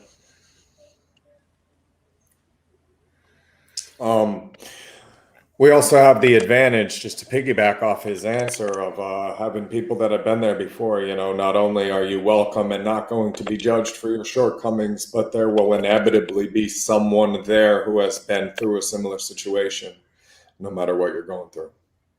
And I would think, Jared, that would be for somebody going through the worst moments of their life, to come somewhere where there are people who have been there, done that, and can relate to you and can show you this.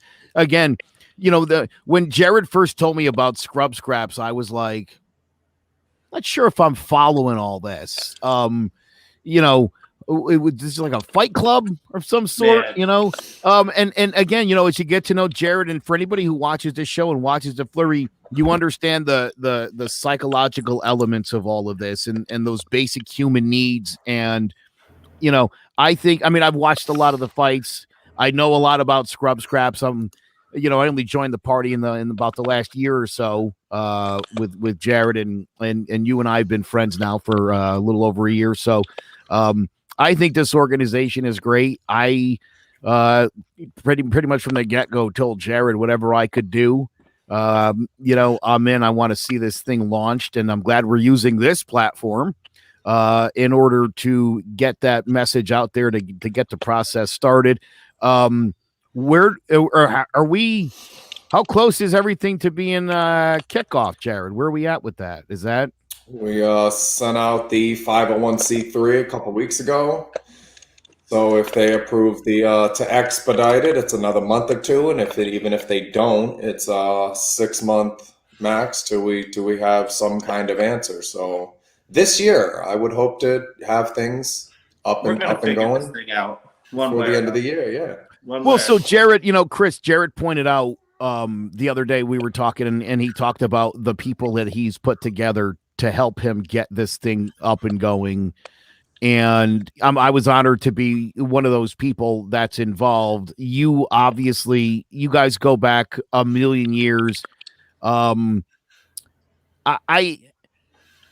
love the relationship that you guys have. And I think that, you know, I hope we could display that a little bit more. And I know we were putting some scrub scrap videos together. I'd love to see people just see the interaction between you guys to really understand what scrub scraps is about. And when you talk about being able to relate to these people and having gone through some stuff, to see what it's like, to see videos of these fights and all these people out around the ring. And you know, again, when you think of fighting, you think of violence. But when you're watching these fights, that's not what you're seeing. You're not seeing violence. You're seeing jubilation. You're seeing people who are win or lose, who feel really good about themselves for having succeeded at something, for having put their time and efforts in, and again, to get their mind right and focused on something.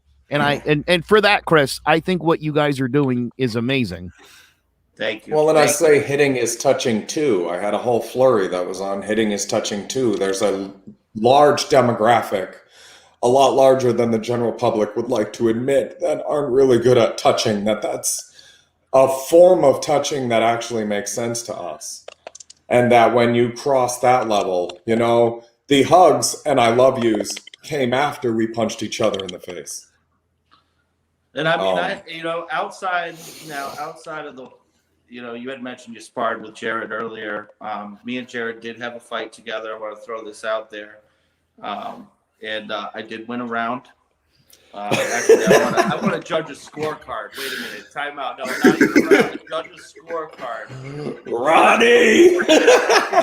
Look, let's be real. I mean, whatever. But I did win one judge's scorecard. Just throwing that out. I think it was like 30-28, you know, probably. He did say you were going to bring that up. I got to get him in when I can. And I think the most important thing about our brotherhood besides that is, you know, I've brought him to that point. We've been in that point together where we needed to test each other's limits early on in our friendship. I caught a stiff jab right in the chin, squared up. You know, like getting heated, you square up with each other and pop, and I'm like, oh, where did that even come from? So, I mean, you know, you get to those points, but we set those boundaries so early that going forward in our relationship, it's like we went from this place where we were at the bottom, and I don't mean like, you know, we weren't gangbangers or this and that, but we weren't in a good place, and we were, you know, we were hard-headed kids. And what we've grown together is why our relationship is what it is. And we've matured together. And, you know, when you get somebody in your life that is, you know, for you and wants to see you succeed and can tell you they're invested in your happiness and success, you got to hang on to those people and grow with them, because you don't get so many people's own families, you know, can't even give them that. So. Jared Jones is one of those people where, and I have two other buddies like this, where everybody I meet through him is an amazing person, doing amazing things, you know, or the kind of people where, you know, again, I don't want to start the waterworks here, but, you know, Chris, you had a suicide like a year ago or so. I had one a few months ago, and, you know, Chris reached out. You know, we barely kind of knew each other, and we were in a fantasy league. We knew Jared, you know, had been working on the board of Scraps, and reached out and offered up that, you know, that's very personal. And again, it's like when I get, and this is why I love Jared to death. When you get people like Jared and Jace and yourself, people like that in your life, I love people like that. Those are the, you know, that's what I consider family, is the people that you count on, you know. My brother Tony, I love this guy to death. The amount of research my brother puts into making sure that this show has all the info it needs to break every fight down, and would he contribute? These are the kind of people you want in your life. Like you said, Chris, people who you know that they've got your best interest at heart, and sometimes over their own. 100%. And that's the kind of place I think anybody who's in need of help, to know that a place like Scraps exists, should at least give you the kind of hope that it's not hopeless. Yeah. Very well said. Yeah, and we'll never shut the door on you. That's it. You got something you want to ask, Jace? Let's bring this full circle. Say something stupid so I don't cry now. Okay. Let's try and bring this full circle. You said the big thing with Scraps is wanting to get punched in the face. I mean, like needing to get, not necessarily needing, but you know what I'm saying. Yeah. But like after getting punched, how is it different to have a friend like Jared that you've been punched in the face by, to another friend? Like, what's the difference between that friend that you've made this connection with by getting punched in the face to a friend that you're just friends with, you know? You know, it's probably nothing to do with the physical part of getting punched. No, I think there's some mental thing that happens, and maybe this is more with men, but it's alpha thing. And I think that you guys kind of square up and you want to see if you're really about it or not. And once you know that about somebody, you know, then it's kind of different. It's a gateway into something. Maybe not the healthiest. I mean, maybe that's not the way to start a friendship.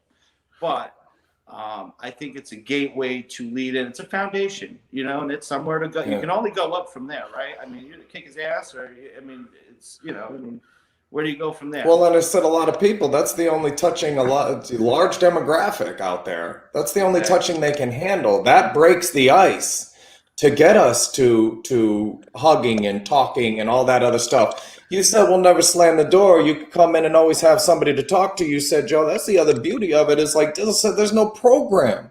You don't have to talk about nothing. We will just wrap your wrists up, make you feel powerful, do some pad work. You can talk when you want to talk. Yeah, that's. I've worked with people sometimes months, and then all of a sudden, this crap spills out of them. Sure, you know, I think when you're going through some stuff and you don't know who you can trust, and maybe you don't feel like you can trust anybody, and maybe you've been burned by a lot of people and you don't trust people, and you get brought into an organization like, hey, I'm just there to feel good, tape me up, let me get out there and, you know, feel what that's like. Yeah, I think anytime people start to feel included and feel safe, that of course you're going to look at somebody like Jared Jones and just be like, I'm going to tell you all my problems now. Can I do that? And we cry for like the next 20 minutes, and Jared does that. I've done that with Jared. I will tell you one other thing, Jace. He told me he was going to punch me in the face while we were sparring. It started off kind of dancing around. He was kind of making sure I got the footwork down, and then a couple of jabs, and he was like, I'm going to hit you in the face. He wanted me to know what was going to happen. And it did. And again, we had, you know, we were wearing helmets. We were wearing gloves. I mean, it hit me and it rang my bell for sure. But I remembered before we started, he talked about when you get punched in the face, one of two things could happen. Number one, it's going to slow down and open your eyes, and you're going to really start thinking about what's going on. Or number two, you're just going to start wildly swinging and probably get yourself knocked out in a real world situation. So for me, when it happened and he punched me in the face, I believe it was just a good stiff left jab. It like opened my eyes, and I thought, I don't want him to punch me in the face again. So I'm going to have to, and I don't even know if we didn't necessarily have the round timed. We didn't have a timer. So this thing was going to go on as long as he wanted it to. Maybe he wanted to punch me in the face one more time. Maybe this ring's going to go like 8 more minutes if it has to. You know, all the dancing and bobbing and weaving I'm doing. Maybe he's just waiting. But as soon as he hit me, I became a lot more aware of, and really everything sort of slowed down, and I felt calmer, and I would see his hand and anticipate and move away from it. And that's what we sort of talked about, was the idea of feeling in control. I've been in 3 real fights in my life, street fights, so to speak. And they all ended pretty quickly. They all ended more or less with me, the victorious one in the fight. But I had never been literally standing toe-to-toe to somebody looking to exchange blows. And I think what Jared was talking about was right. The idea that when you're in a fight for your life situation, whether it's with drugs or standing there with another fighter, or it's any other sort of suicidal thoughts or depression, that you face that stuff head on. You got to see it clearly. And I think for me, this is sort of what they mean when you get punched in the face, that, again, you've got 2 options here. You can either, all right, that is, I think of Chris Tucker. Which one of y'all motherfuckers just hit me? You know what I mean? It was sort of that, to like, all right, when Jared was saying, like, watch, you got to follow, you got to anticipate. When you got to, as soon as I got hit, Jace, it all kicked in, and it was like, all right, no, I get this now, and it's not happening again. As a matter of fact, I think the left to the ribs was me actually moving away from something. I think he actually faked head and then came body, which is a little advanced. I thought for a first time sparring, a level change. A level change to bury one into my ribs. I thought it was kind of shady, but.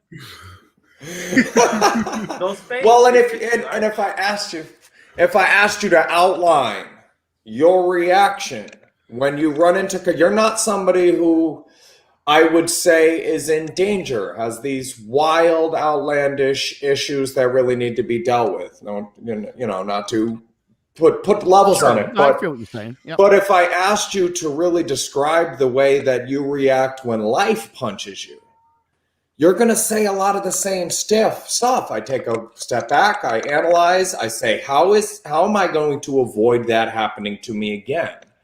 So from my perspective, with the psych background, and when I touch and see the reaction, I can make my diagnosis, because you're forced into however you react. You're not able to think it over and go, oh, well, I don't really want to react like that. You get hit, your instincts come out, and I get to see them. And I know what happens when you face adversity. And I see all of your problems in that first 10 or 15 seconds based on the way you instinctually react when an issue confronts you. And that is how that's the way you reacted is part of where you're trying to build to. Instead of flailing every time something hits you, instead of hiding every time something hits you, assess the situation and try to make better choices. You did that right away. It's in your material. It's in your makeup. You've grown yourself to this point in your life to where that's something you're capable of. There's a lot of people that are not. They get confronted and they react. And well, I like to think too, though, that 20-year-old me probably would have just started like throwing haymakers back in your direction after you punch me in the face. Yeah, I'll get this, because that's how my 3 fights in my life went previous. Somebody stepped to me, threw a punch, and I was like, oh, you're done. And it was wailing on him until somebody pulled me off him. So again, like I said, this was a very different situation. This is the first time I stood toe to toe where we like lined up and it was like, it's on. And now you really got to start thinking about everything, not only the defense, but your own offense, right? All of a sudden you can't just be reactive, because if you're just being reactive, Diz, it's gonna be a long day. Right? You'll be sitting there like, okay. And just like life, you'll make the same mistakes over and over and over and over. And how many times are you going to get punched in the face before you can go to jail over and over and over again? You can cut yourself over and over again. You can drink over and over and over again. You can sniff coke over and over again. But when there are punches in the face and they come right away, you want to change something. And those changes, you instinctively learn how to apply to other parts of your life. I think that's it in a nutshell right there. Yep. That's what Great it is. Great segue for my last question. You guys ready to wrap it up? Yep. Dizzle, have you ever thought perhaps your efforts were in vain? There were times, from my perspective, you were the only one who believed in scrub scraps and I was ready to give up. And you were the one that dragged me through those times. Did you ever think that it was a waste, that we weren't going to get there, that your efforts were in vain? No, I think maybe somewhere far back in my mind there was doubt. I mean, of course. And when we had to stop doing things the way that we did, yeah. But for me, I've always seen you as the guy with this plan here with Scrub Scraps. So I feel like maybe I could be the motor, but you're the car. Like, you can get us there. You know what I mean? And for me, when we had that conversation and I had to tell you, you know, if we're going to continue to just post videos recklessly and not do this the right way, that I couldn't be a part of it anymore. For me, that was my way to push you to do it the right way, because I knew you could. And I've told you 100 times that I couldn't go in there and give. In the beginning phases, when you met with Jason Concepcion and all these guys to start the process, USA Boxing, even now the 501c3, all these things that, if we didn't have you doing this, we wouldn't be where we are now. So that initial point of when maybe there was initial doubt because I couldn't see how I would get it done. But telling you in a way and hoping, I mean, and if anything, it spoke to our friendship. It spoke to how much you value my friend. Again, just signing a check that you wrote to me before and I'm cashing it.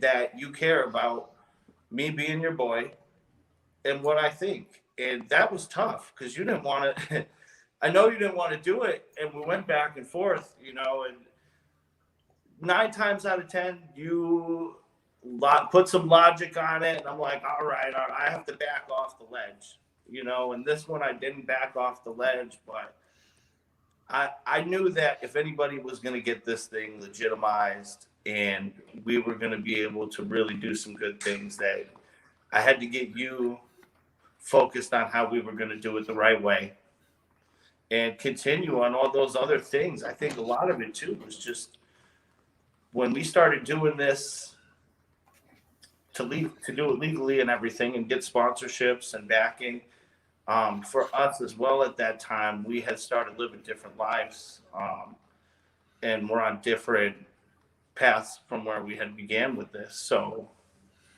again, it's like a total growth thing. It's weird how, and I don't think I've analyzed it like that before with even talking. I mean, we've talked about this a million times and all of it always makes sense, but it's like, man, we grew up with this thing from being ignorant teenagers and crazy to adults and doing it the right way. And I mean, this is your baby 100%. And nobody was going to be able to deliver it the way you did. We can carry it on once you set it up, brother. You said to me a few weeks ago, really broke me down. You said a few weeks ago, I was like, I wonder why it feels like that for me. And you said, because it's the only thing from that life you could bring with you. No matter how you change the makeup of the drugs or the depression or the street fights or the sleeping around, whatever it is that we were doing in our younger years, no matter how you make it look different. You know, this was the one thing we could put a different face on and bring with us into a happy and healthy and functional adult life.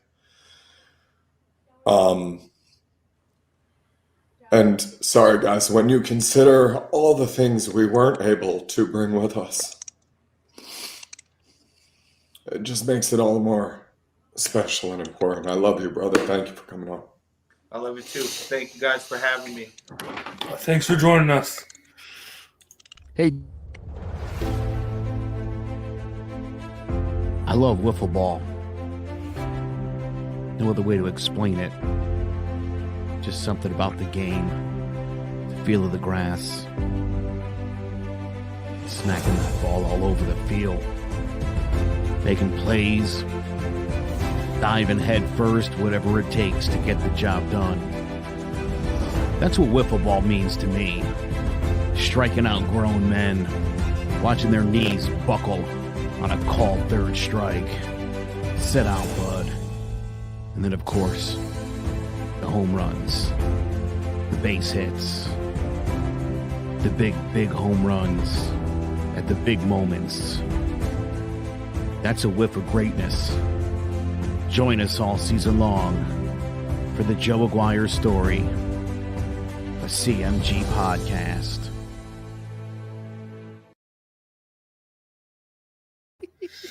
We have a nice, touching little flurry there, and then we get to see Joe try hard like Ken Griffey out on the wiffle ball. I like that comparison. I appreciate that. Nice segue. All right, but thank you, Joe and Jared, for joining me. Thanks, Days, for joining us. It was a pleasure to have you on. I'm Big Jace. Thank you guys all for sticking out the 2 hours with us. I can't believe we did 2 hours, damn. But yeah, enjoy the fights. We got a fight coming up here soon with Beterbiev in a couple hours, so make sure you tune into that, as well as enjoy the UFC, the Ortiz versus Hooker. Thank you guys for watching. Thank you guys for listening. And we hope to see you next week for more Throwing Jabs. Ladies and gentlemen, this is our main event.